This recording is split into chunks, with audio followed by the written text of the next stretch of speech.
नमस्ते फ्रेंड्स, मैं डॉक्टर रेणुका। मैं एक होम्योपैथिक फिजिशियन हूँ और आपका बहुत बहुत स्वागत करती हूँ एक नए वीडियो के साथ।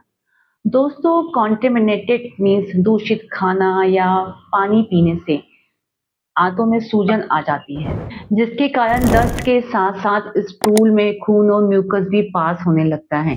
इसे पैचिस या डिसेंट्री कहते हैं और मेडिकल टर्मिनोलॉजी में इसे एमोबियासिस कहा जाता है। तो दोस्तों, आज हम डिसेंट्री के बारे में बात करने वाले हैं कि इसके लक्षण क्या होते हैं, इसके कारण क्या हो सकते हैं, हमें क्या प्रिकॉशंस लेना चाहिए, होम्योपैथिक ट्रीटमेंट क्या हो सकता है और हमें कौन सी जांचें करवाना चाहिए। ज्यादातर मामलों में डिसेंट्री या पैचिस साफ सफाई का ध्यान नहीं रखना, पुअर हाइजीन, टॉयलेट जाने के बाद हाथों को अच्छे से क्लीन नहीं करना, उस कंडीशन में हो जाता है। इसके कारण आंतों में बैक्टीरियल अमीबा का इन्फेक्शन हो जाता है और आंतों में सूजन आ जाती है।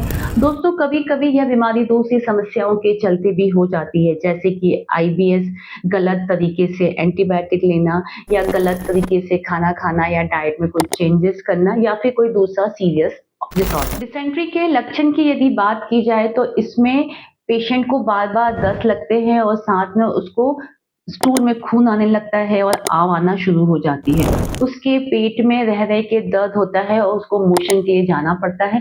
उसका डायरिया का कैरेक्टर भी बहुत वाटरी होता है, मतलब पानी जैसे दस्त वो करता है। पेशेंट को उल्टी जैसा लगता है, उसका पेट बहुत फूला-फूला लगता है, उसको पेट में मरोड़ उठती है, दर्द हो सकता है, पेट में ऐंठन हो सकती है, उसको गैस की शिकायत होती है, उसको पेट से संबंधित तकलीफ बनी रहती है। यदि इन्फेक्शन ज़्यादा बढ़ जाए तो उसको बुखार की भी प्रॉब्लम हो जाती है। और दोस्तों, डिहाइड्रेशन के कारण पेशेंट के शरीर में पानी की कमी हो जाती है यदि टाइमली ट्रीटमेंट नहीं लिया जाए तो। डिसेंट्री के डायग्नोसिस में हिस्ट्री का बहुत बड़ा रोल होता है दोस्तों।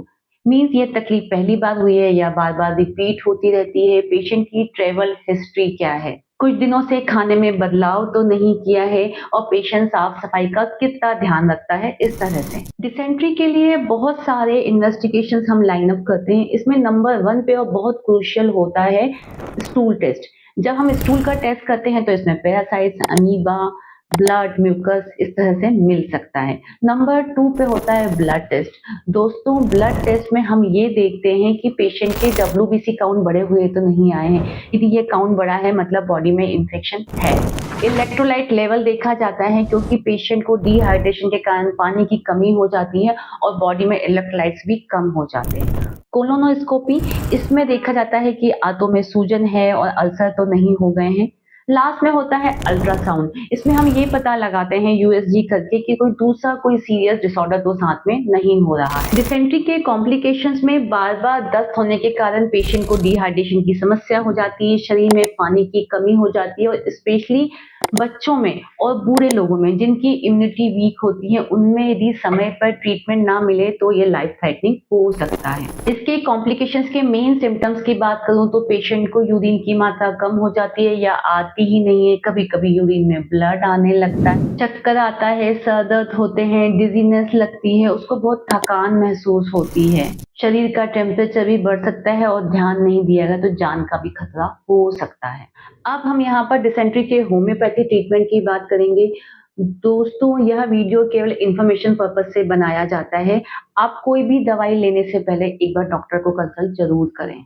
डिसेंट्री के केस में होम्योपैथी में आर्सेनिकम एल्बम बहुत अच्छा काम करती है दोस्तों। जब पेशेंट को फूड पॉइजनिंग की कंडीशन हो जाती है, वो बाहर का दूषित खाना या पानी ले लेता है, उसके कारण उसको दस्त जैसी कंडीशन हो जाती है। उसके जो दस्त होते हैं बहुत बदबूदार होते हैं, उसमें बहुत सारे अनडाइजेस्टेबल फूड पार्टिकल्स निकलते हैं। पेशेंट के मुंह का टेस्ट खराब हो जाता है, उसे बहुत वीकनेस और घबराहट होती है, उसके पेट में और एनल रीजन में बहुत ज्यादा जलन होती है।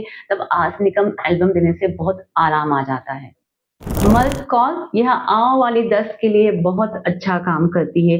दोस्तों, जब पेशेंट को बहुत मरोड़ उठ के आंव के साथ लैट्रिन पास होती है और उसको स्टूल के बाद भी आराम नहीं मिलता है और बहुत ड्रेन, वो बहुत ही थका हुआ महसूस करता है, उसको एनल रीजन में भी बहुत कटिंग और चुभता हुआ सा महसूस होता है, उसका स्टूल भी बहुत चिपचिपा, गरम और बदबूदार होता है, तब इस कंडीशन में मल्टकॉल देने से आराम आ जाता है। कोलोसिंथ, जब पेशेंट को बहुत ज्यादा पेट में दर्द के साथ मरोड़ उठ के यदि मोशन आ रहा है और पेट का दर्द इतना ज्यादा होता है कि पेशेंट सहन नहीं कर पाता है, उसको आंव वाली दस्त गंदी स्मेल के साथ आती है, तब कोलोसिन देने से आराम आ जाता है। होलेरिना एंटी डिसेंटेरी का, यह मेडिसिन थोड़ी रेयर है लेकिन इसके भी बहुत अच्छे रिजल्ट देखे गए हैं डिसेंट्री के केस में। जब पेशेंट को लैट्रिन में आव के साथ खून भी जाने लगता है तब यह दवाई बहुत अच्छा काम करती है दोस्तों। साथ में पेशेंट को पेट में दर्द भी मिलेगा। मर्कसॉल, यह मेडिसिन हम पेशेंट को तब देते हैं जब पेशेंट को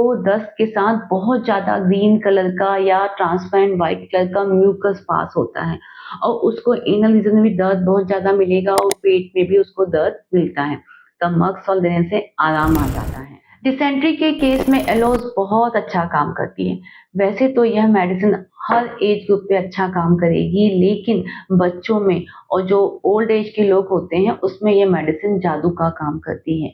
जब पेशेंट को फ्लैटस पास करने में ही स्टूल पास हो जाता है, उसे ये डर बना रहता है कि यदि फ्लैटस पास करेगा तो उसका लैट्रिन पास हो जाएगी, क्योंकि उसके इंस्फिंक्टर्स बहुत लूज महसूस होते हैं और उसके शरीर में उसको स्पेशली एनल रीजन में कोई ताकत महसूस नहीं होती है। यदि इस तरह की तकलीफ मिल रही है और पेशेंट को बहुत ही ज्यादा वाटरी डायरिया हो रहा है, एकदम पानी की तरह हो रहा है और बार बार हो रहा है, तब ये मेडिसिन दी जा सकती है। डिसेंट्री के केस में प्रिवेंशन और प्रिकॉशन का बहुत बड़ा रोल है दोस्तों। दूषित खाने और पीने से ही यह बीमारी ज्यादा होती है, इसलिए इस तरह की रिस्क को रिड्यूस करना चाहिए। साफ सफाई का ध्यान रखना चाहिए। ध्यान रखें आप क्या पी रहे हैं, कहाँ से पी रहे हैं, क्योंकि कॉन्टेमिनेटेड वाटर इसका मेन सोर्स है डिसेंट्री का।